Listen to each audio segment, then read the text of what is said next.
नमस्कार मित्रों, आप सभी का हमारे YouTube चैनल पर बहुत बहुत स्वागत है। वाल्मीकि कृत रामायण में प्रभु श्री राम की जीवन गाथा लिखी हुई है। श्री राम के भाई श्री लक्ष्मण एक महान योद्धा थे। उन्हें शेषनाग का अवतार माना जाता है। वे स्वभाव में थोड़े उग्र थे। उनके इसी स्वभाव के कारण उनकी कुछ लोगों के साथ रोचक बहस हो जाती है। रामचरितमानस में परशुराम के साथ हुई बहस का वर्णन मिलता है। आइए जानते हैं उनकी परशुराम से बहस का संक्षिप्त वर्णन। जब प्रभु श्री राम भगवान शिव का धनुष तोड़ देते हैं तो इसकी सूचना परशुराम जी को मिलती है और वे क्रोधित होते हुए जनक की सभा में आ धमकते हैं। वहाँ जब वे राम को भला बुरा कहने लगते हैं तब लक्ष्मण से रहा नहीं जाता और फिर वे परशुराम का मजाक उड़ाते हुए उन्हें कटु वचनों में शिक्षा देने लगते हैं। इस संवाद में शील, क्रोध, संयम और वीरता का बखान होता है। बाद में श्री राम परशुराम जी का क्रोध शांत करते हैं।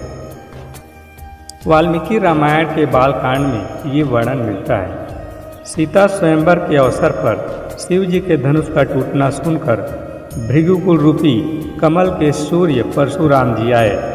परशुराम जी का भयानक वेश देखकर सब राजा भय से व्याकुल हो उठे और अपने पिता सहित अपना नाम कह कहकर सब दंडवत प्रणाम करने लगे।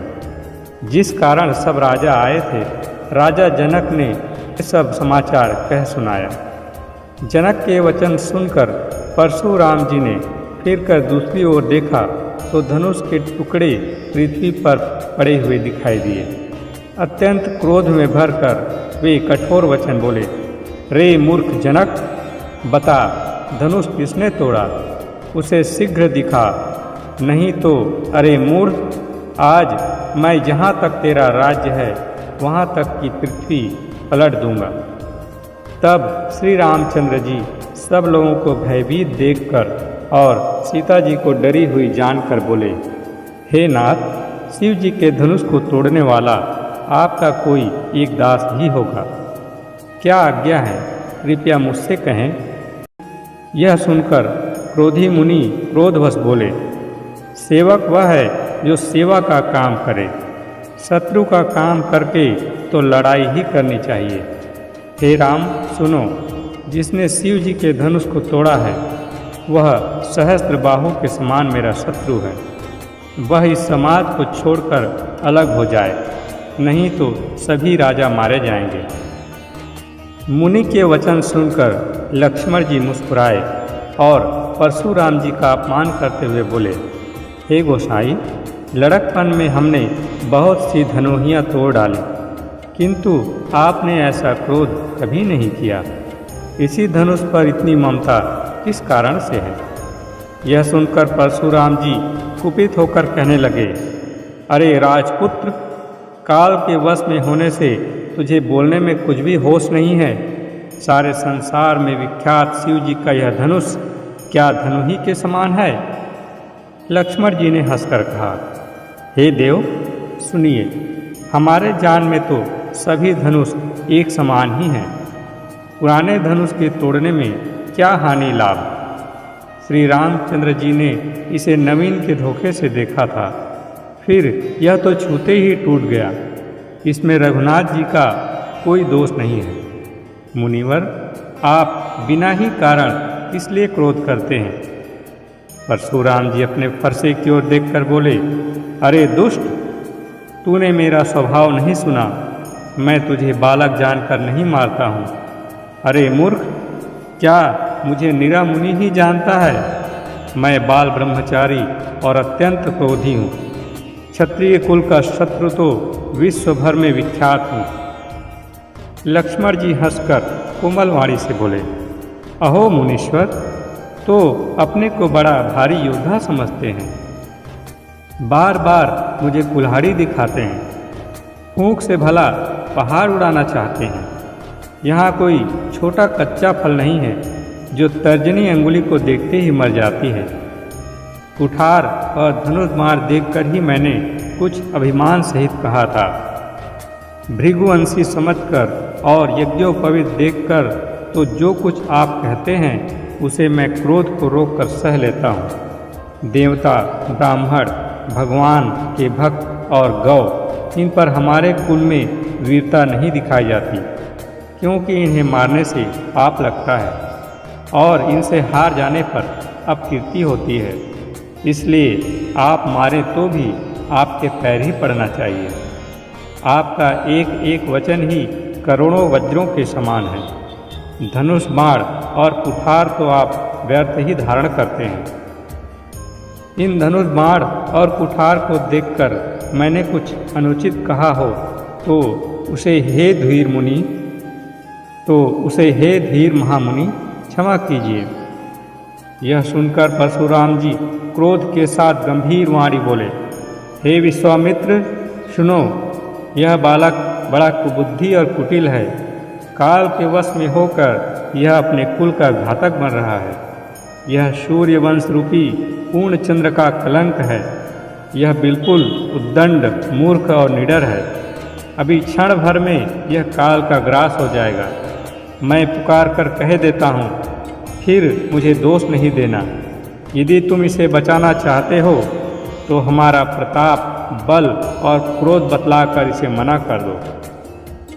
लक्ष्मण जी ने कहा, हे मुनि, आपका सुयश आपके रहते दूसरा कौन वर्णन कर सकता है। आपने अपने ही मुंह से अपनी करनी अनेकों बार बहुत प्रकार से वर्णन की है। इतने पर भी संतोष न हुआ हो तो और भी कुछ कह सुनाइए। क्रोध रोककर असह्य दुख मत सहिए। आप वीरता का व्रत धारण करने वाले, धैर्यवान और क्षोभ रहित हैं। गाली देते शोभा नहीं पाते। सूरवीर तो युद्ध में सूरवीरता का कार्य करते हैं, कहकर अपने को नहीं जनाते। शत्रु को युद्ध में उपस्थित पाकर कायर ही अपने प्रताप की डींगे मारा करते हैं। आप तो मानो काल को हाँक लगाकर बार बार उसे मेरे लिए बुलाते हैं। लक्ष्मण जी के कठोर वचन सुनते ही परशुराम जी ने अपने भयानक फरसे को सुधार कर हाथ में ले लिया और बोले, अब लोग मुझे दोष न दें। यह कड़वा बोलने वाला बालक मारे जाने के ही योग्य है। इसे बालक देखकर मैंने बहुत बचाया, पर अब यह सचमुच मरने को ही आ गया है। विश्वामित्र जी ने कहा, अपराध क्षमा कीजिए। बालकों के दोष और गुण को साधु लोग नहीं गिनते। परशुराम जी बोले, तीखी धार का कुठार, मैं दया रहित और क्रोधी और यह गुरुद्रोही और अपराधी मेरे सामने उत्तर दे रहा है। इतने पर भी मैं इसे बिना मारे छोड़ रहा हूँ। सो हे विश्वामित्र, केवल तुम्हारे प्रेम के कारण, नहीं तो इसे इस कुठार से काटकर थोड़े ही परिश्रम से गुरु से उऋण हो जाता। यह सुनकर लक्ष्मण जी ने कहा, हे मुनि, आपके शील को कौन नहीं जानता, वह संसार भर में प्रसिद्ध है। आप माता पिता से तो अच्छी तरह उऋण हो ही गए, अब गुरु का ऋण रहा, जिसका जी में बड़ा सोच लगा है, मानो हमारे ही मत्थे मढ़ा हो। बहुत दिन बीत गए, इससे ब्याज भी बहुत बढ़ गया होगा। अब किसी हिसाब करने वाले को बुला लाइए, तो मैं तुरंत थैली खोल कर दे दूँ। लक्ष्मण जी के कड़वे वचन सुनकर परशुराम जी ने कुठार संभाला।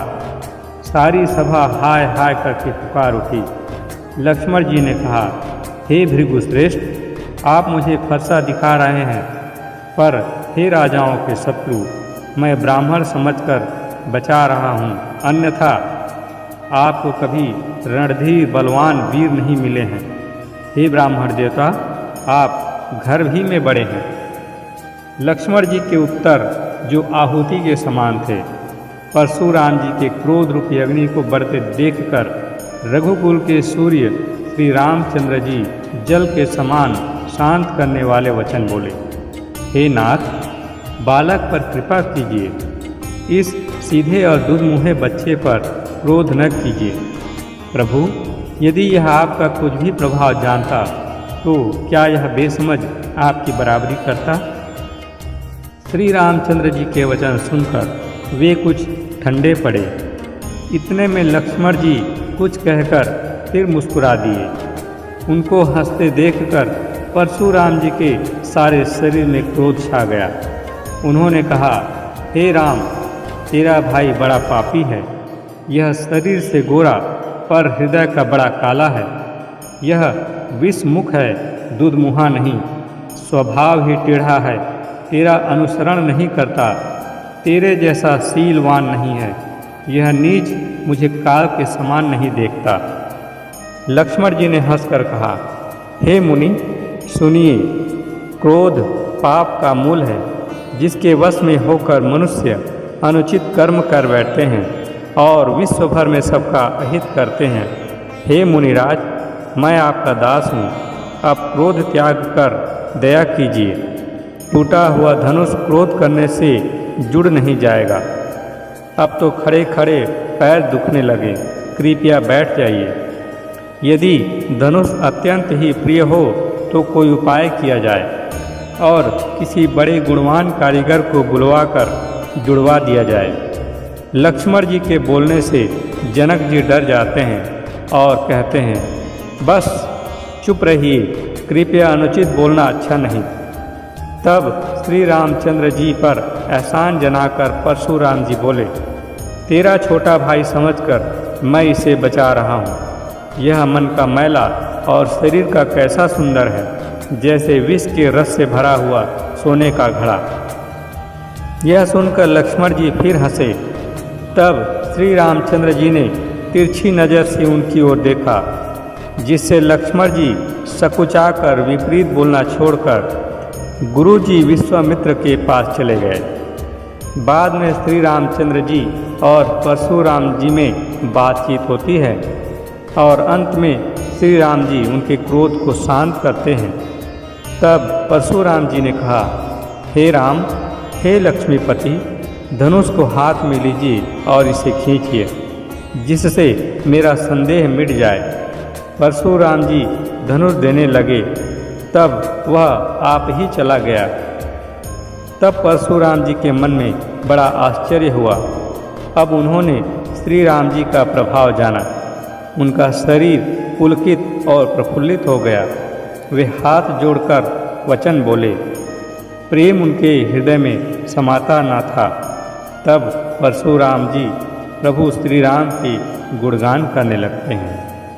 मित्रों, अगर ये कहानी आपको पसंद आई हो तो कृपया हमारे चैनल को सब्सक्राइब ज़रूर करें। मिलते हैं ऐसे ही धार्मिक कहानियों के साथ। तब तक के लिए इजाज़त दीजिए।